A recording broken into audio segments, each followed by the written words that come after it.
Hello student, आज हम लोग क्लास 9 का चैप्टर नंबर 3 पढ़ेंगे जिसका नाम है atom and molecules.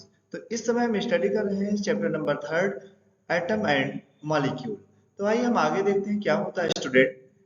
Chapter number 3 में सबसे पहले हम ये जानते हैं कि एटम क्या होता है। What is the atom?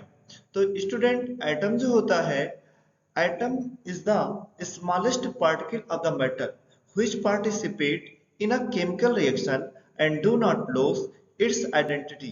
यानी जो एटम होता है ये मैटर का सबसे छोटा पार्ट होता है जो कि केमिकल रिएक्शन में पार्टिसिपेट करता है। और केमिकल रिएक्शन में पार्टिसिपेट तो करता है लेकिन वो कभी भी अपनी आइडेंटिटी को समाप्त नहीं करता। यानी अगर रिएक्टेंट में कोई भी एटम पार्टिसिपेट कर रहा है तो जो रिएक्टेंट में रहेगा वो आगे चल के प्रोडक्ट में एटम प्रेजेंट रहेगा। ठीक, दूसरा चीज ये है कि जो एटम होता है ये नेचर में अकेला एग्जिस्ट नहीं करता, यानी independently do not exist in the nature. तो सेकंड पॉइंट है atom do not exist independently in the nature. जो एटम था इसको सबसे पहले जो खोजने वाले व्यक्ति हैं, इसको रिसर्च करने वाले जो व्यक्ति हैं वो थे कनाद ऋषि। इन्होंने सबसे पहले मैटर के उस स्मॉल पार्टिकल को क्या बोला स्टूडेंट? तो आंसर है उसे बोला था परमाणु। आगे की अगर हम बात करें तो डाल्टन ने इसी पार्टिकल को एटम कहा। इसी तरीके से ये कई एटम जब आपस में जुड़ जाते हैं, मतलब एक से ज्यादा एटम जब आपस में जुड़ते हैं तो मॉलिक्यूल बनता है। मॉलिक्यूल का डिफिनेशन आप लिख सकते हैं कि वन और more atom combine to each other to form the molecules. अगला टॉपिक आता है law of chemical combination. Chemical combination के लॉज क्या है?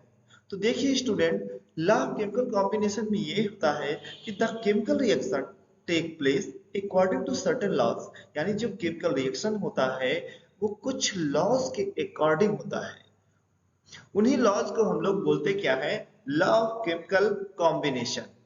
लॉ ऑफ केमिकल कॉम्बिनेशन वैसे तो 5 होते हैं लेकिन हमें जो पढ़ने हैं केवल 2 लॉज पढ़ने हैं। तो there are 5 laws but at this stage, we will study only 2 laws of chemical combination. First law, law of conservation of mass, and second law, law of constant or definite proportion. तो सबसे पहले हम लोग deal करते हैं law of conservation of mass. Law of conservation of mass होता क्या है? तो देखो, जो रिएक्टेंट होते हैं, रिएक्टेंट तो आप जानते नहीं होंगे क्या होता है, या अगर पता है तो ठीक है, नहीं आता है तो अभी हम आपको बता भी देते हैं। तो देखिए, ऐसे सब्सटेंस जो केमिकल रिएक्शन में पार्टिसिपेट होते हैं उन्हें हम रिएक्टेंट कहते हैं। और केमिकल रिएक्शन होने के बाद जो प्रोडक्ट के फॉर्म में बनता है, जो सब्सटेंस नए प्रकार का बनता है उसे हम लोग प्रोडक्ट कहते हैं। अभी हम रिएक्टेंट और प्रोडक्ट दोनों की डिफिनीशन भी आपको दे देंगे।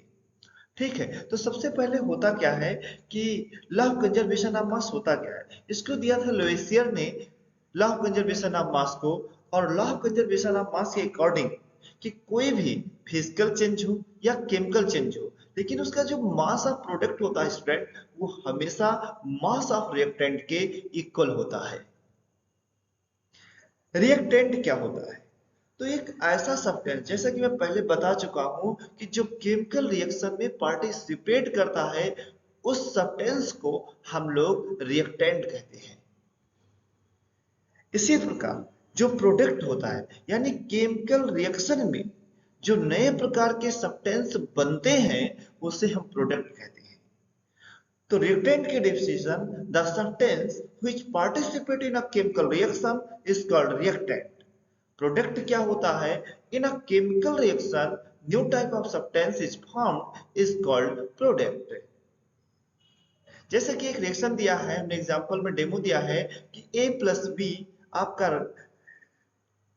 रिएक्टेंट है और C प्लस डी क्या है? प्रोडक्ट के फॉर्म में बन रहा है। तो एक reaction A plus B arrow C plus D ये रिएक्शन है और यहाँ पर आपका रिएक्टेंट A और B, और जब फाइनली आपका रिएक्शन कंप्लीट होता है तो जो बनने वाला प्रोडक्ट है वो आपका क्या है? C प्लस डी, जिसे हम बोलते हैं क्या है, प्रोडक्ट।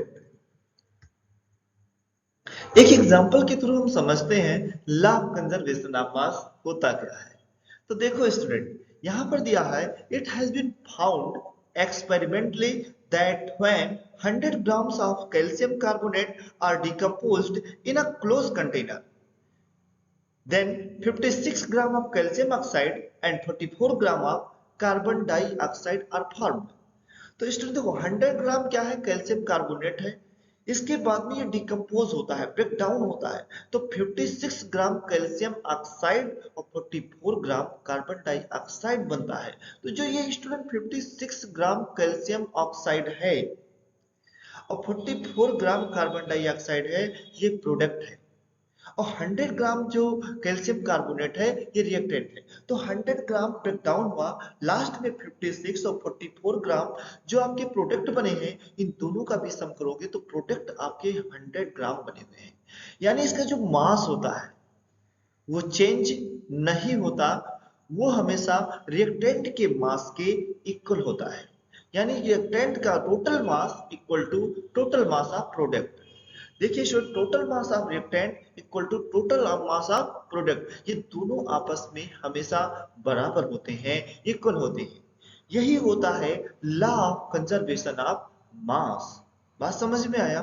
तो इसके आगे हम लोग नेक्स्ट डे पढ़ेंगे, जो नेक्स्ट लॉ है लॉ ऑफ कांस्टेंट, यानी लॉ ऑफ प्रोपोर्शन लॉ। तो इसको पढ़ेंगे अगली क्लास में।